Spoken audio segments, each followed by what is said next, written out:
68 സങ്കീർത്തനം 1 വാക്യം ഇങ്ങനെ എഴുതിയിരിക്കുന്നു, ദൈവം എഴുന്നേൽക്കുന്നു, അപ്പോൾ അവന്റെ ശത്രുക്കൾ ചിതറിപ്പോകുകയാണ്. സംഖ്യാപുസ്തകം 10 35 വാക്യത്തിന്റെ മറ്റൊരു വകഭേദമാണ് നമുക്കിവിടെ കാണുവാൻ കഴിയുന്നത്.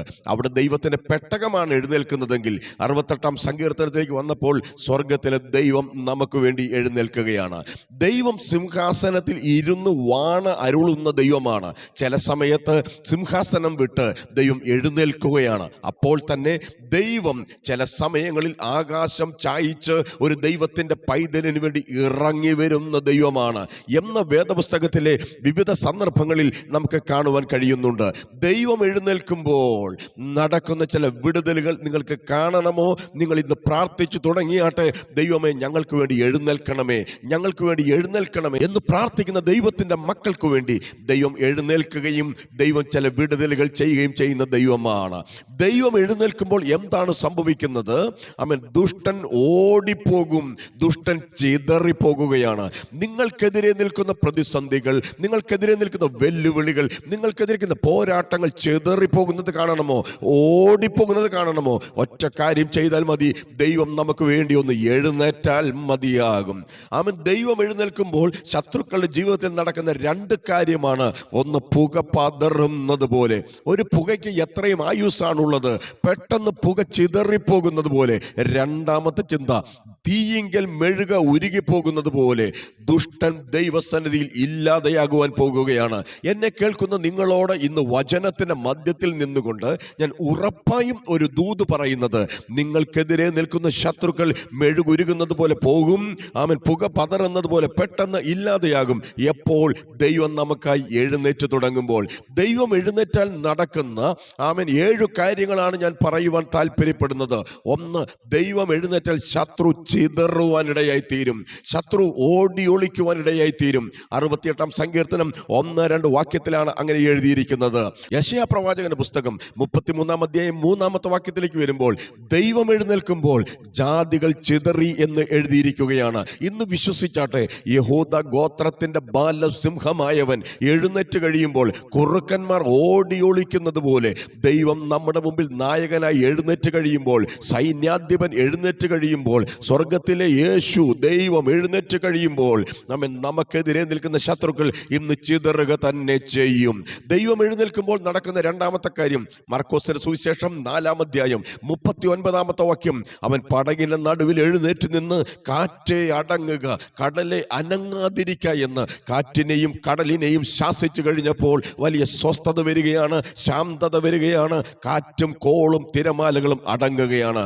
നിങ്ങളുടെ ജീവിതത്തിന്റെ പടകിനെതിരെ ഈ ദിവസങ്ങളിൽ തിരമാലകൾ പോലെ, കാറ്റ് പോലെ, കോള് പോലെ, ചുഴലിക്കാറ്റുകൾ പോലെ തിരമാല തള്ളി കയറുകയാണെങ്കിൽ, എത്ര മാക്സിമം നീ പരിശ്രമിച്ചിട്ടും നിയന്ത്രിക്കുവാൻ കഴിയാതെ നീ പരാജയപ്പെട്ട് ഭയപ്പെട്ട് നിൽക്കുകയാണെങ്കിൽ, കർത്താവ് നിന്റെ പടകിൽ ഒന്ന് എഴുന്നേറ്റ് നിന്ന് കഴിയുമ്പോൾ അവൻ സകലത്തെയും ശാന്തമാക്കും, ശാസിക്കും. അവൻ സ്വസ്ഥത തന്ന് നിന്നെ ആഗ്രഹിച്ച തുറമുഖത്തെത്തിക്കുന്ന ദൈവമാണ്. കർത്താവ് എഴുന്നേറ്റാലുള്ള രണ്ടാമത്തെ പ്രത്യേകത, അവൻ സകല പ്രതികൂലങ്ങളും ശാന്തമാകുവാനിടയായി തീരും. കർത്താവ് എഴുന്നേറ്റാലുള്ള മൂന്നാമത്തെ പ്രത്യേകത, മരിച്ചവർ ജീവനിലേക്ക് മടങ്ങി വരുവാൻ പോവുകയാണ്.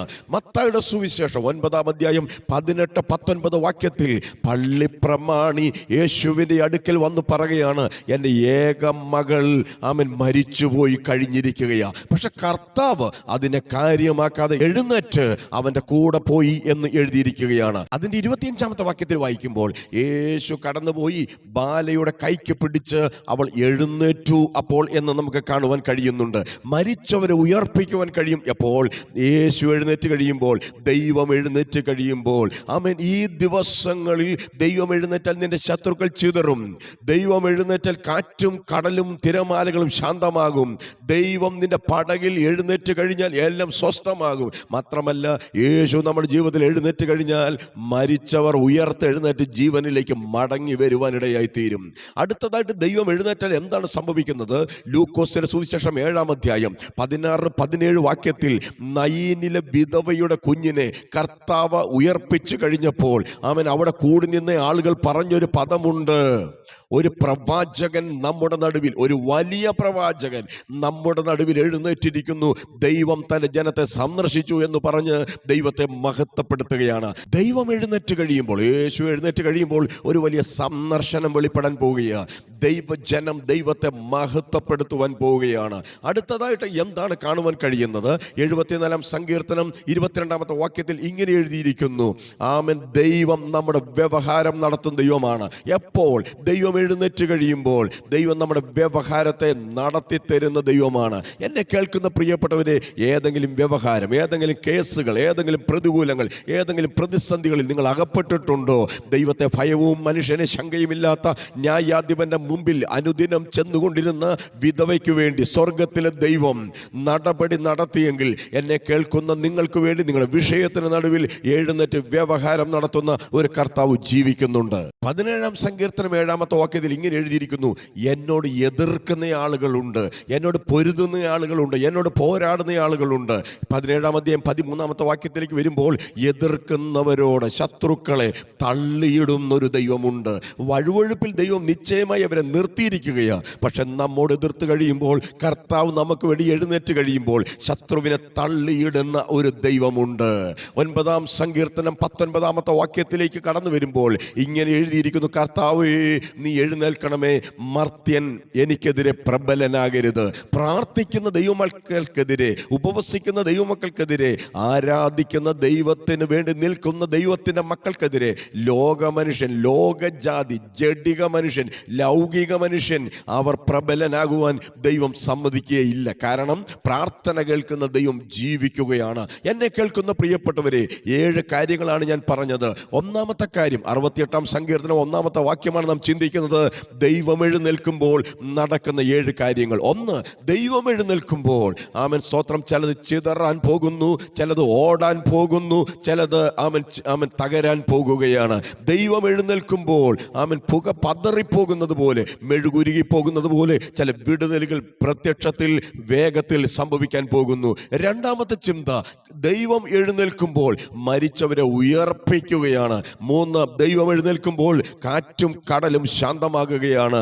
4, ദൈവം എഴുന്നേൽക്കുമ്പോൾ ദൈവം ചിലതിനെ സന്ദർശിക്കാൻ പോകുകയാണ്. ദൈവം എഴുന്നേൽക്കുമ്പോൾ ദൈവം നിന്റെ വ്യവഹാരം നടത്താൻ പോവുകയാണ്. ദൈവം എഴുന്നേൽക്കുമ്പോൾ നിന്റെ ശത്രുവിനെ ദൈവം തള്ളിയിടാൻ പോവുകയാണ്. ഒടുവിലായി നാം ചിന്തിച്ചു, ദൈവം എഴുന്നേൽക്കുമ്പോൾ മർത്യൻ നിനക്കെതിരെ പ്രബലനാകുവാൻ ദൈവം സമ്മതിക്കുകയില്ല.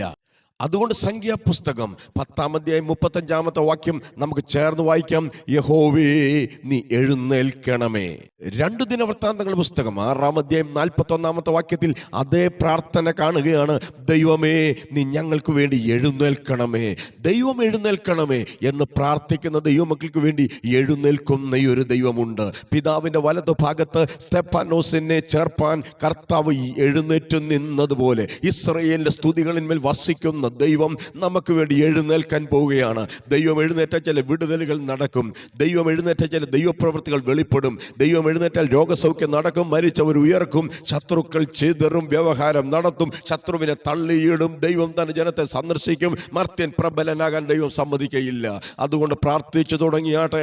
ഇന്നത്തെ നമ്മുടെ പ്രാർത്ഥന വിഷയം അതാകട്ടെ: യഹോവേ, എനിക്ക് വേണ്ടി ഒന്ന് എഴുന്നേൽക്കണമേ. എൻ്റെ സഭയ്ക്ക് വേണ്ടി, എൻ്റെ കുടുംബത്തിന് വേണ്ടി, എൻ്റെ കുഞ്ഞുങ്ങൾക്ക് വേണ്ടി, എൻ്റെ വ്യക്തിപരമായ ആവശ്യത്തിന് വേണ്ടി നീ ഒന്ന് എഴുന്നേൽക്കണമേ എന്ന് പ്രാർത്ഥിച്ചാട്ടെ. ഞാൻ നിങ്ങൾക്ക് വേണ്ടി അങ്ങനെ പ്രാർത്ഥിക്കാൻ പോവുകയാണ്. പരിശുദ്ധനായ ദൈവമേ, സ്വർഗസ്ഥനായ നല്ല കർത്താവേ, വചനം കേട്ട എല്ലാവർക്കായും സ്തോത്രം. അങ്ങ് പടകിൽ ഉറങ്ങരുത്. പടകിൽ യേശു എഴുന്നേറ്റ് കാറ്റിനെയും കടലിനെയും ശാസിച്ചതുപോലെ ഞങ്ങളുടെ ജീവിതത്തിൽ അലയടിച്ചുയരുന്ന പ്രതികൂലങ്ങളെ, പ്രതിസന്ധികളെ കർത്താവ് ശാസിക്കുന്ന കൃപകൾക്കായി സ്തോത്രം. ഞങ്ങളുടെ ജീവിതത്തിൽ ഈ ദിവസങ്ങളിൽ വചനം കേട്ടവരുടെ ജീവിതത്തിൽ തന്നെ ദൈവപ്രവൃത്തി വെളിപ്പെടാൻ പോകുന്നതിനായി സ്തോത്രം. അവിടുന്ന് പ്രാർത്ഥനകളും യാചനകളും കേട്ടതിനായി നന്ദി പറയുന്നു. യേശു ക്രിസ്തുവിൻ വിലയേറിയ നാമത്തിൽ തന്നെ. ആമേൻ. ഇതുവരെയും നിങ്ങൾ ഈ ചാനൽ സബ്സ്ക്രൈബ് ചെയ്തിട്ടില്ലെങ്കിൽ ഇപ്പോൾ തന്നെ മറന്നു പോകാതെ ചെയ്യുവാൻ ഓർപ്പിക്കുന്നു. എല്ലാ ദിവസവും അനുഗ്രഹിക്കപ്പെട്ട സന്ദേശങ്ങൾ നിങ്ങൾക്ക് ഈ ചാനലിലൂടെ ലഭിക്കുന്നതായിരിക്കും. ഈ മെസ്സേജ് നിങ്ങൾക്കൊരു അനുഗ്രഹമാണെങ്കിൽ മറ്റുള്ളവർക്കും കൂടെ നിങ്ങളിത് ഷെയർ ചെയ്ത് കൊടുക്കണമേ എന്ന് ഓർമ്മിപ്പിക്കുന്നു.